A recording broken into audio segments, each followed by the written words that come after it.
Welcome back to Engineering with Chai. In this problem, we're working on SolidWorks Practice Problem 1.4, intended for CSWA Prep. Let's dive right into the modeling process. So, first things first, units are IPS, inch pound second. We're going to be working on the front plane. So, let's sketch here. So, I want to make that hexagonal thing hollowed, cut inside first, but we're going to make the platform on which we're going to be making it first. So this is the whole base, So the diameter for this is 0.45. Fully defined, it's 0.45, okay. Exit the sketch, and this is going to be turned into a extrude of 0.45. Okay, 0.45. Let's change the direction, take it to the other side, doesn't really matter, but for simplicity's sake, let's do it.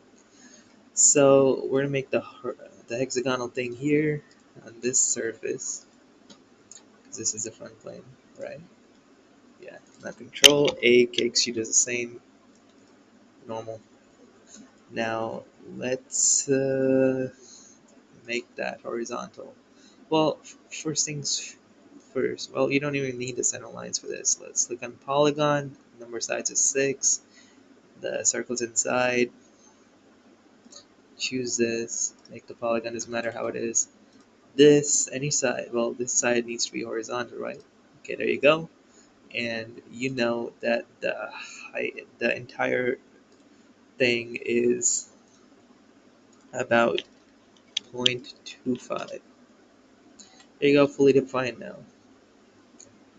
Exit the sketch and go here, turn it into a cut.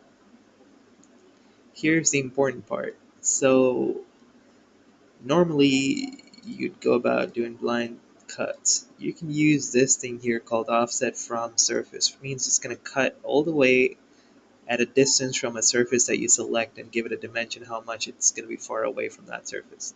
So choose this, the sketch is already selected. I'm going to choose this surface. It's going to be away from that one. How much is it going to be away? We know it's going to be 0.15 away. So it's going to go all the way in, and this distance is 0.15. Pretty neat tool. I was pretty happy to see this in SolidWorks. So that's done. Let's go to the opposite side and make the rest of it. On this surface, we can do many things here. So let's go with the center line, which is horizontal, make it infinite. This is going to be our construction axis. Oops, clicked on something else. Relationship that was already defined. Okay, so now let's go to here, which is an ellipse. Now choose a center point, which is this origin. It's going to be along this axis. And now make the height of this. Now don't worry too much right now, because we know that the dimension of this edge to this is 1.6. There you go. Okay, so now we do need to get this height fixed, right? So let's get the height in, which is 0.5. There you go. Now the only thing left is are the circles, right?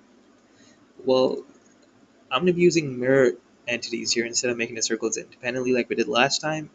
So I'm gonna show you how to do it. There's two ways. You can either make the axis right now and use that reference to mirror this after, or you can just use the plane, like this plane, to mirror it after.